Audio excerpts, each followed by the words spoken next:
Good morning. Welcome to Networking with Integrity. My name is Annette Walters, and I've been in networking for well over 20 years. I did this both to build a couple of businesses as well as in a traditional sales role in corporate America. Time after time, I have found that people struggle with networking. No matter where I go, they say things like they don't know how to choose which groups to go to, how to start a conversation. They just feel kind of awkward or straight up manipulated.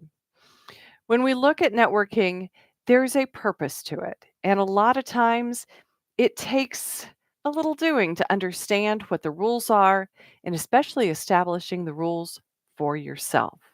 Well, all of that trouble ends here as we continue on learning how to network with integrity. Today, I'm going to talk about, well, something that just happened a couple of months ago. It it's always surprising to me. You would think after all of this time, I would be able to walk into a networking room and not be surprised by anything that happens.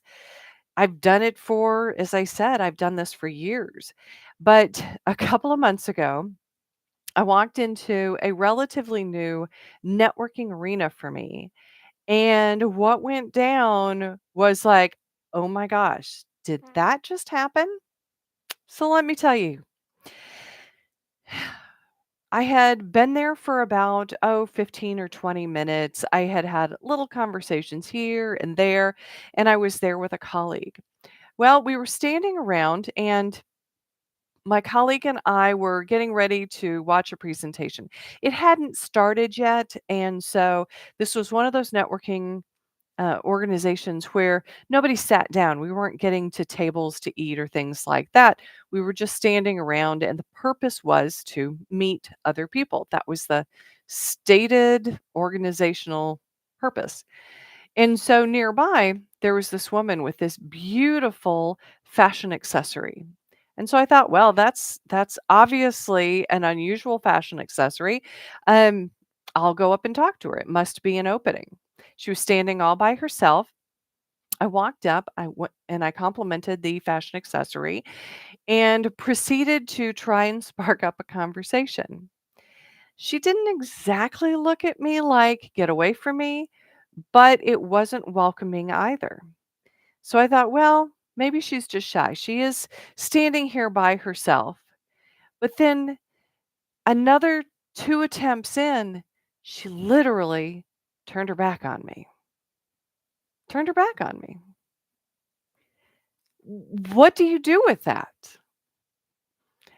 The initial response, like the knee-jerk response, is to get infuriated, maybe insulted.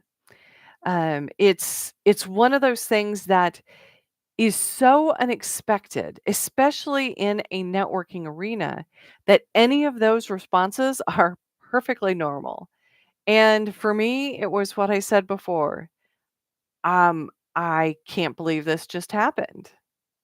Now, because I have so much experience at it, it does roll off my back a little easier than it used to, but it still gets me. I mean, it's like, as I said, did this really just happen?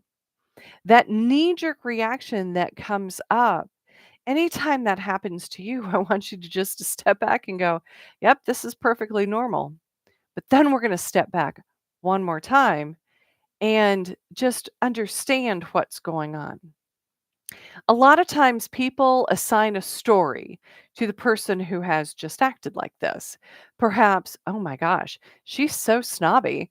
She won't even talk to me. Um, at this thing, I wasn't part of the normal group. I was a vendor, if you will. And so I could have assigned the story, oh, she's above me. I'm beneath her. I can't she won't talk to me because I'm just a vendor.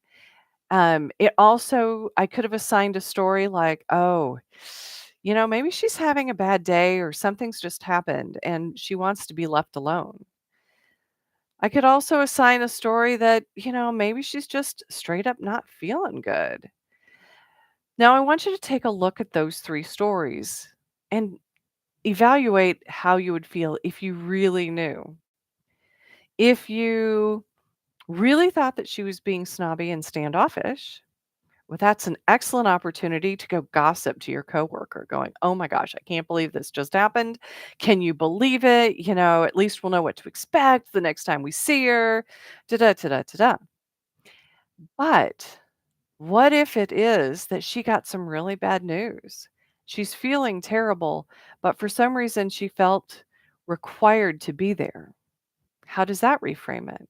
It's like, "Oh, I'm really sorry," without actually saying anything, going, "Okay, I see you. I can let you be because that's what you need right now." And coming from more of a generous spirit. Or, along those same lines is that perhaps she didn't feel good. And when we can recognize that in people, it gives us the opportunity to basically give them a break. Now, why would we want to do this? Why wouldn't we want to know the God honest truth so that we could, protect ourselves going into the future? And what I'm going to say to you is it doesn't matter.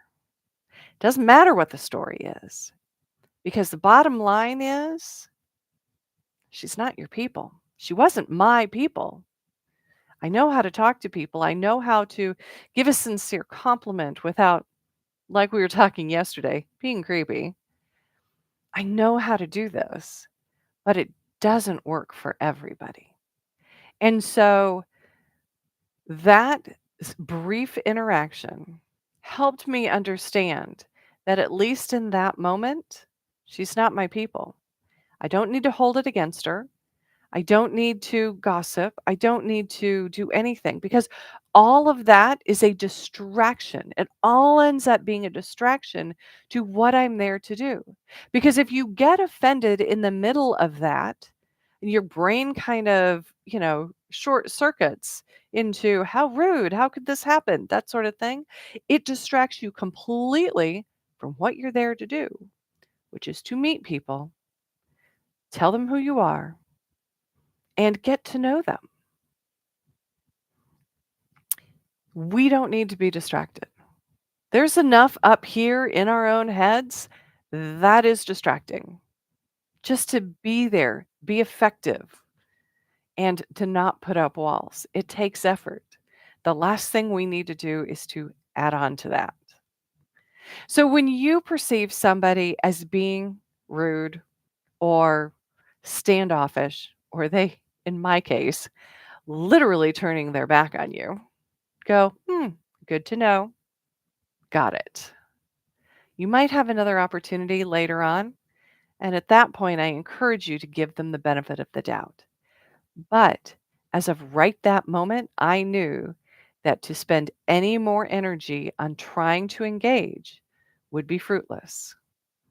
And as a matter of fact, if I pushed it too far, it could be harmful, even to my reputation. And so it's important as we go into our networking situations that we don't give them a benefit of the doubt for them. We do it for ourselves. And we remember our purpose, which is to advance whatever purpose we have determined why we are there.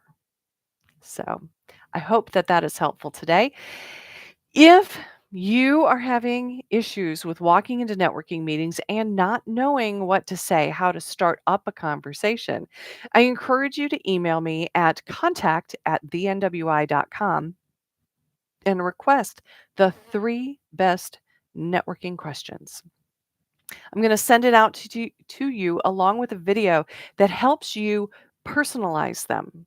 Little worksheet, little video, because you need to make sure that these are your own. If you've ever worked with a script, you know that it can sound pretty cold until you get it internalized and make it your own. It's the same with this because you need to drop into curiosity and get to know them. And by personalizing these 3 questions, you can do this. Again, my name is Annette Walters. I'm with the NWI, Networking with Integrity, and I look forward to seeing you again here tomorrow morning at 8:30. Have a wonderful day.